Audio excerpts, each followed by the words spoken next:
All right, so today let's talk about one of my favorite new toys. You've probably seen it. You've seen a lot of people with these probably out and about, working out. The Whoop strap. This is the Whoop 3.0, and I have to say it's been one of my favorite things since I got it. I've been using it every day. It collects all of your physiological data 24/7, and it gives you a really accurate way of understanding your health and your body.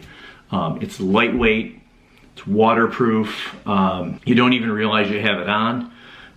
It's got great battery life, which we'll talk about later, and it uses Bluetooth Low Energy, so it connects to most phones. It works great with my iPhone 8.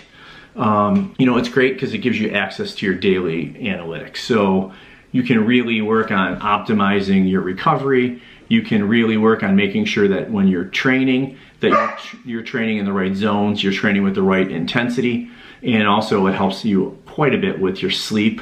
And it does it through daily reporting. You know, it has a great mobile app. It also has a desktop app that you can sign into online. I have used both. I have found really that I find the mobile app is quite good, and honestly, the mobile app is the one that I really prefer. Whoop 3.0 is an upgrade to the original Whoop strap, and they've made some bold claims. Some of the claims you'll see on the website, reducing your resting heart rate. They claim that it'll reduce your resting heart rate by 4.5 beats per minute.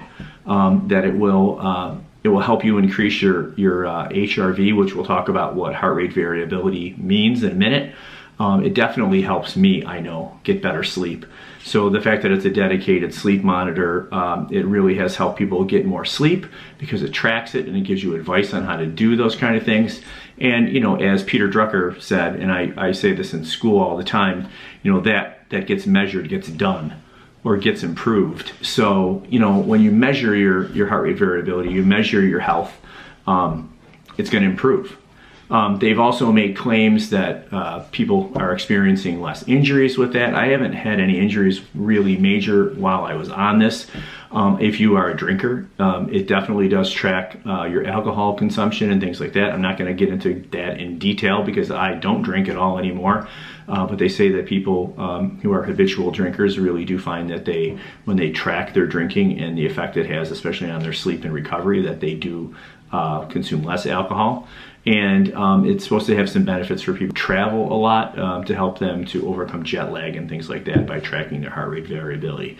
So what is heart rate variability and why should we care about it? I know I've talked about it on the blog before. I've used the Elite HRV app in the past. I've used their fingertip monitor in the morning. HRV, or heart rate variability, is just simply, it's a measure of the variation in time between each heartbeat. So this heartbeat variation is controlled by your central nervous system. And it works regardless of your desires, and it regulates a lot of stuff. It regulates your heart rate, your blood pressure, your breathing, your digestion. You know, you can look it up. You know, all that information I just gave you was from the Harvard Medical School website. When your body's under stress, it sends signals to the rest of your body to either stimulate it or to make it relax. So if a person's system is more in a fight or flight mode, the variation between your heart rate, your heartbeats is low. If you're in a more relaxed state, then the variation between beats is high. So in other words, the healthier it is, that the faster you're able to switch gears, which shows that you're more resilient and you're more flexible. So basically, higher heart rate variability shows that you're healthier. It shows that you're healthier because you're able to respond more quickly to changes in from your nervous system. So, for example, what is heart rate variability? Just simply, you know, if you're looking at your, you know, like I've got my Garmin Vivo Fit here, I'm looking at it, it says I have 60 beats per minute. 60 beats per minute for your heart rate does not mean 1 beat per second. It just means that over the course of 60 seconds, your heart has beat 60 times. So heart rate variability shows the difference in between those beats. They're not going to be steady like a metronome. They're going to vary, and they're going to speed up, and they're going to slow down. So high variability is a good sign. Low variability is bad. So when you track these things, you're going to see that someone who's well recovered and ready for stimulus is going to have a high heart rate variability. Someone whose heart rate variability is depressed or has a low variance in their heartbeat, those people probably need to rest and try to, regain, because their body's not handling the stress well. Systems like Elite HRV and other ones that you monitor once a day, whether it's through a chest strap or through the finger cuff kind of thing, tracking only once a day really isn't accurate enough. Really, with the Whoop strap, having 24-hour heart rate readings is really preferable. You can see throughout the day.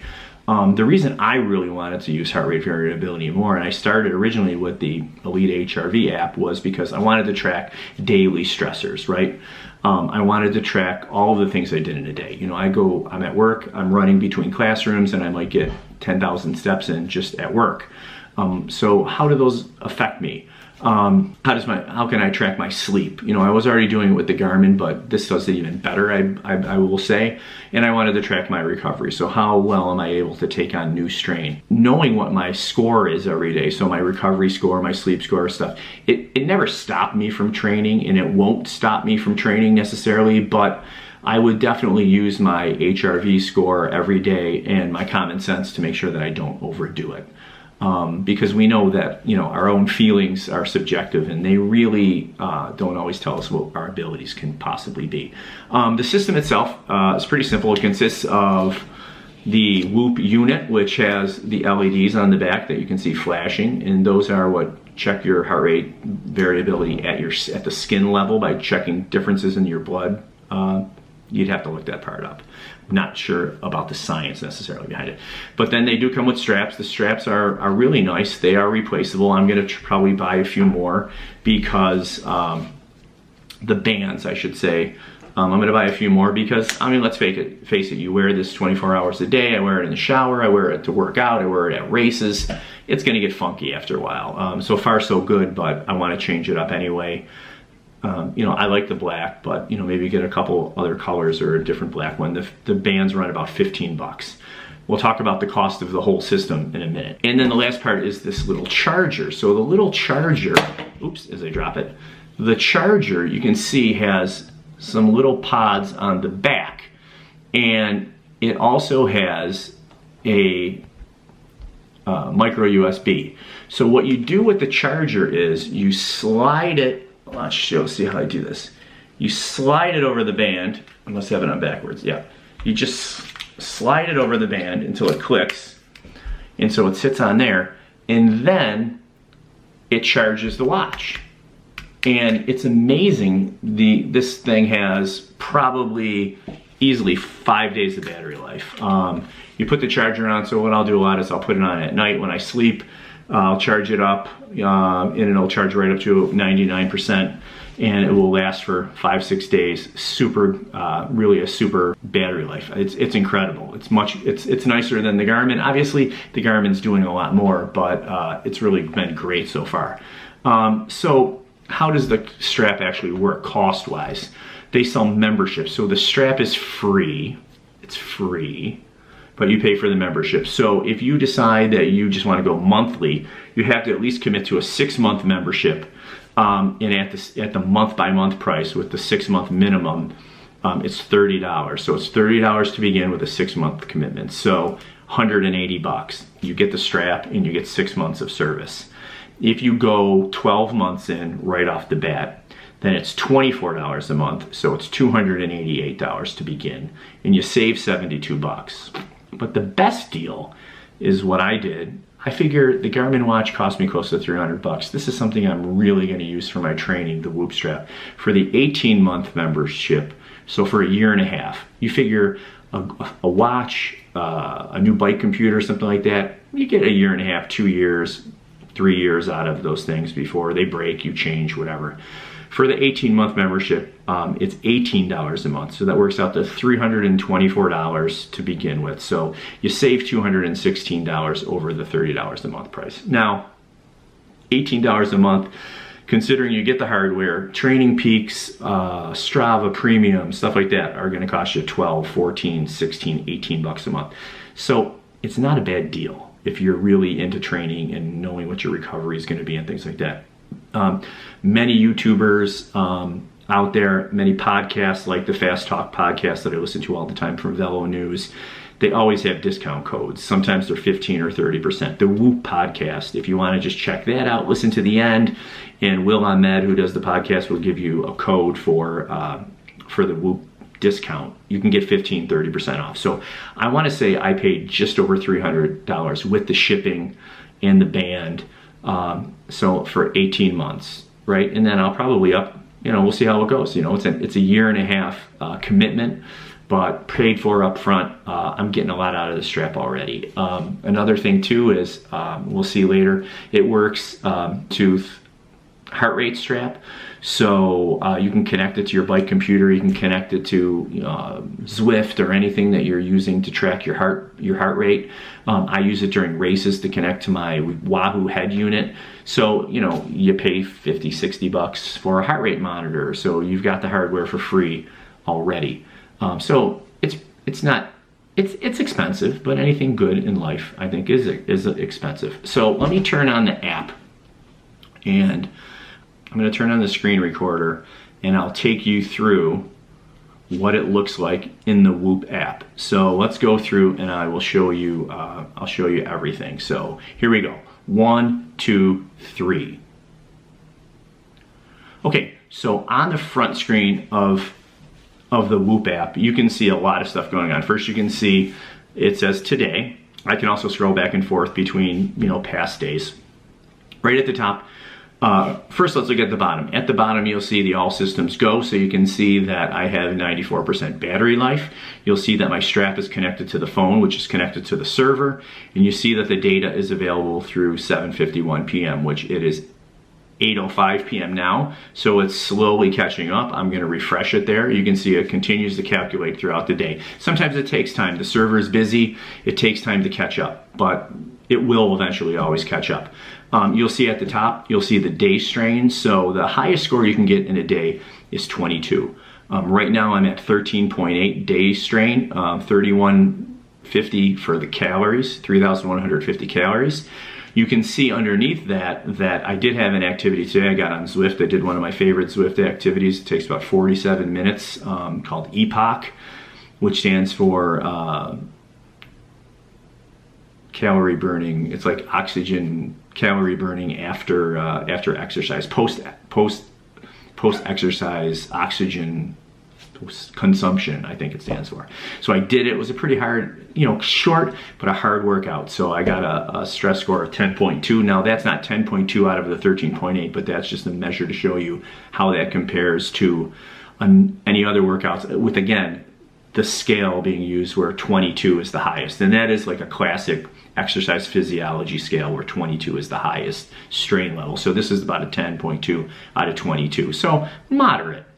You'll see my recovery score underneath that, which is 89%. That was from last night to today, so I was ready for a high load. 13.8 is not high stress at all, but work, busy, walking the dog, stuff like that just didn't happen. Then you'll see my sleep score. You'll see that I got 8 hours and 19 minutes of sleep, and then when it took place between 10:12 p.m. and 7 a.m. If I go down, you'll see the chart of my recovery versus my strain for the last 7 days. The green or the yellow or red, so those are my strains. Green would be I'm well recovered, yellow moderately recovered, red would be not recovered, not in a good time for working out. You don't see any red on here, but you do see green and yellow. And then the blue is the strain. So you can see for each day from Wednesday, it's now Tuesday. So from last Wednesday to today, you can see the last 7 days of strain versus recovery. You can see, if you look at Saturday, you can see my strain score was almost at the max, and my recovery score was only in the 60s. That was because of 2 races at Hollymont. So 2 cross races really did me in for that day. So you can definitely see the stress score. You can also see at the bottom your day strain, how many days you got less than 10, between 10 and 14, between 14 and 18, and between 18.1 and 2.0. So you can see I did get one day in that highest range, in that highest quartile of stress. And then you can see the strain on the right hand. You can see the recovery on the right hand side. So you can see that 3 of the days I was moderately recovered in the yellow, 4 days I was well recovered in the green, which makes sense because I really haven't been working out and doing a whole lot lately. So you can see the strain for the last 7 days. So let me scroll up, and then if we go to the right, now you can see my day strain for today, and you can see the advice that it gives me. So you can see it says moderate strain. Working out like this will make you stronger without too much stress on your body. So right now I'm in a moderate thing. It's kind of a sweet spot for working out. If I click on that, I can see what my max heart rate, average heart rate, and my calories for the day are. You can also see underneath that, you can see what my average is for the previous 30 days. So you can see that my max heart rate today was 158, and in the previous 30 days, the max was 160. The average was 66 versus 67, so it's down a little. The calories, 3150 versus 3256. So you can see that if I scroll all the way down, it's going to show me my strain for the last 7 days, and you can also see the average heart rate, calories, etc. If I scroll back up and over, I can see my recovery. So my recovery for today was 89%. If I click on user input, I can put in there how I feel during the day. So it asked me this in the morning: how do you feel? Do you feel energized? Do you feel tired? Do you feel rested? What's your soreness level? I didn't have any soreness today, but if I did, I could put that in there. So it starts to track and show this data back to them as well. It shows me that with 89% recovery, I'm primed to perform. So this is with a heart rate variability of 59. It's 16% better than my recent average, and it's a sign that I'm ready to take on strain. If I go down again, I can see what my recovery score has been for the last 7 days. And I can click through those, and I can see what my heart rate variability was. I can see on Monday it was the best at somewhere between about 70 and 75, and it was at its lowest on Wednesday, which was below 43. I can also see what my resting heart rate was and how it changed up and down. So a lot of data there. If I scroll up and back to the right, I can see my sleep data, which includes my sleep data score. So it gives you a score out of 100%. So I met 100% of my sleep average, or my sleep needs, I should say. It tells me I have 8.19 hours of sleep last night, and I only needed to get 7 hours and 52 minutes.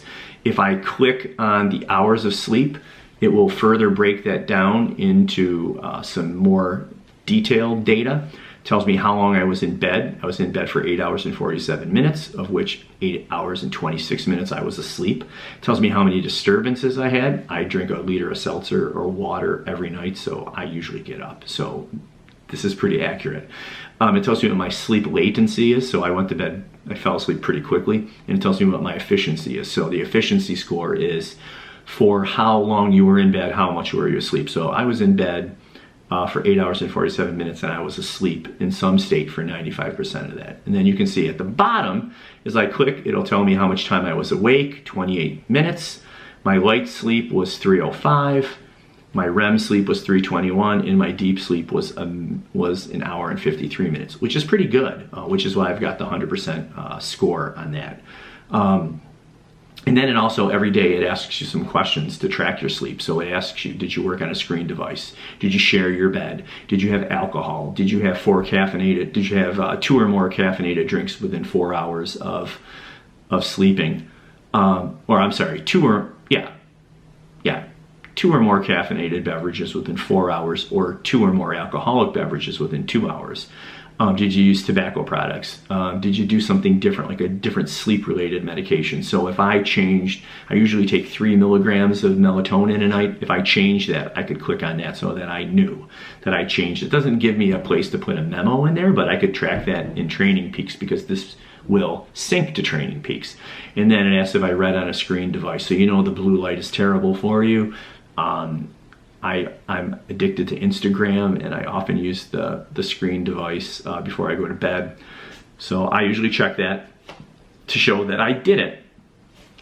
So really interesting data. I think if you're a poor sleeper and you track your sleep on this, you're more likely to work harder to get more sleep. I don't usually have trouble sleeping. I generally go to bed early, 10:15, and I get up at the earliest at 6. At the latest, I get up at 7. So I can easily get 8 or 9 hours of sleep on the weekdays with really no imposition on work or family or the dogs or whatever or anything like that.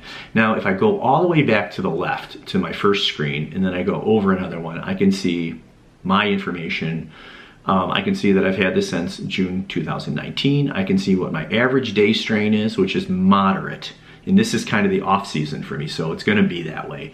You'll see in the last 30 days on the right-hand side of the screen, in the last 30 days, I've done 10 cycling activities with an average strain of about 11.9. 2 other activities, these were probably hikes or something like that because the strain score is only 5.9, pretty low. 1 run at 9.9, so it will detect when you're working out and then you can put in what the activity was. You'll see what my heart rate variability range was, what the resting heart rate averages were for the last 30 days, what your max heart rate was for the average 30 days. And this is good because if you use Training Peaks, Strava, something like that, where you're figuring out zones from maximum heart rate, you can see what they are, what your 30-day average is, and you can get a pretty good idea of how to set your zones for training zones if you use maximum heart rate in any way, shape, or form. Then if you scroll down, you can see your sleep performance. A couple things too. If I go to the upper left, I can look at the menu. Now I see that information I just saw was all under the top part, which tells you my username is Power Fibers. Also some other things, the strain coach. The strain coach is great. You click on this, it will show you what your heart rate is on the screen. If I started an activity, it would tell me, pretty much tell me when to stop. It would say, you should get, you should have a strain score of 12 today. You should have a strain score of over 16.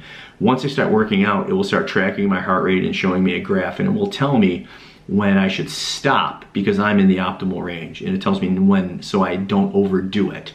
I use it a lot when I'm on recovery rides or I'm on the trainer. I will put it on just to see what it tells me, and usually it will give me a pretty good idea of when I've gotten enough stress in for the day. The other thing on the menu that's pretty cool is the sleep coach.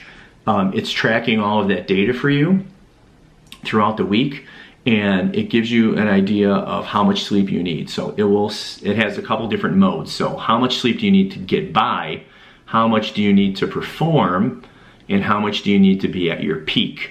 So if I wanted to be at my peak tomorrow, I need to get 8.5 hours of sleep. Or that's actually my time in bed, and it tells me I usually get up around 6:10, so I better be in bed by 9:42 because I need 7 hours and 56 minutes. If I just want to perform, if I want to perform tomorrow, then it tells me I can sleep in until 10:57 and get up at 6:10, my normal. That must be my average time to wake up on a Tuesday. It's tracking this stuff. And if I just want to get by, I can stay up till midnight, 12:13, and get up at 6:10. And only get 5 hours and 57 minutes in bed, and that will just help me. I'll be able to get by. That'll be 70% of my sleep need for the day. So the sleep coach is cool. I don't use it that much because my sleep is pretty good, but if you're bad at sleeping and you really need to focus on it more, try the sleep coach, it might help. The performance assessment, it kind of gives you a band that shows you your day strain and whether you're within or out of side of the day strain. So you can see on this one, you can see that on Saturday I was well beyond my normal range for what recommended day strain was because of doing those 2 races. And then it also shows you your sleep status on a nice cluster chart here that gives you that. So that's a walkthrough of the charts and things like that. If you want to add activities, you can click on that and do that. The strap settings, I want to just show you that real quick. The strap settings give you the ability to turn on the heart rate broadcast. So if I wanted to link this to my Wahoo or something else, I could turn that on, and then the strap will start broadcasting that through Bluetooth low energy. So I usually keep that off just to save the battery on it, but I do use it for races and workouts and things like that. You can also pair your strap, and the advanced settings are in this screen as well. Takeaways, I love it. Daily stress matters. I really feel better capable and of stress and better recovered because I track everything through Whoop. You know, 1 hour of cycling is only 1/24 of my day. So how can that rule my whole world and everything I do when it's really 5% of my whole day? You know, work, stress, all the other stuff, it adds up. So I think that, you know, charting your daily stressors is just your activities matters. Feeling is subjective. Some days I feel blah, but I see the recovery score, you know, I see the recovery score on here and I go out and I crush it. You know, if I didn't have that objective data from the Whoop, I would stay home. So it does help. Good recovery scores help me, you know, they inspire me to work out, and usually it goes great. It's objective data that it's right. Another takeaway, sleep is critical. I do pretty well there, but this reinforces that I already know I have good sleep patterns and things. And when you track behaviors, you're more likely to stick to good habits, you know. So it's important to track these things. Syncing with Training Peaks is pretty flawless. I think that Training Peaks is a very good companion app to this. If I only had one paid service, whether it was Strava, Training Peaks, Strava Premium, I should say, Training Peaks, whatever, I would have to say I would pick Whoop, I think. The hardware is great. The charging and the battery life is beyond belief. The usage experience has been pretty flawless, and the app is great, as you saw. I really like it. You know, it doesn't matter if I'm a cyclist, if I'm a runner, a hiker, if I snowshoe, whatever it might be. All my other devices that I have, I feel like I would keep the Whoop, and I might not pay for some of those other services. You know, the only downfall is, you know, there's no time. You know, it's simple. All it is your heart rate variability. You know, I wish that my Garmin could do this. If the Garmin could add the Whoop part with the heart rate variability and have my time and control my music and show me my texts and all those kind of things, then I wouldn't need the Whoop strap. But I hate wearing both of these things. But if I had my way and I could only pick one, I would pick the Whoop strap and just pull my phone out to see what time it was. I'm a chronic watch wearer, so that's hard for me to do, but I really think the Whoop is great. I have many friends who see it, they say, hey, I've got one too, what do you think? I'm a big believer. I know the price is a little high, but when you look at it for what you spend on other things, it really does help, and I really think it's worth the money. It's worth the $18 a month. The hardware is good. You'll be happy with getting it versus you know, $18 for Training Peaks, where you've got to bring all the hardware and everything to it. This puts everything in one package, and I think it really is better because your daily stress for your whole life matters more than just the activities that you do on the bike or running or swimming or whatever. You know, those are 5% of your day versus your whole day. So I'm a big believer. I hope you check it out. Check out Whoop. You're gonna like it, I think. So that's it. Have a great day. Thanks.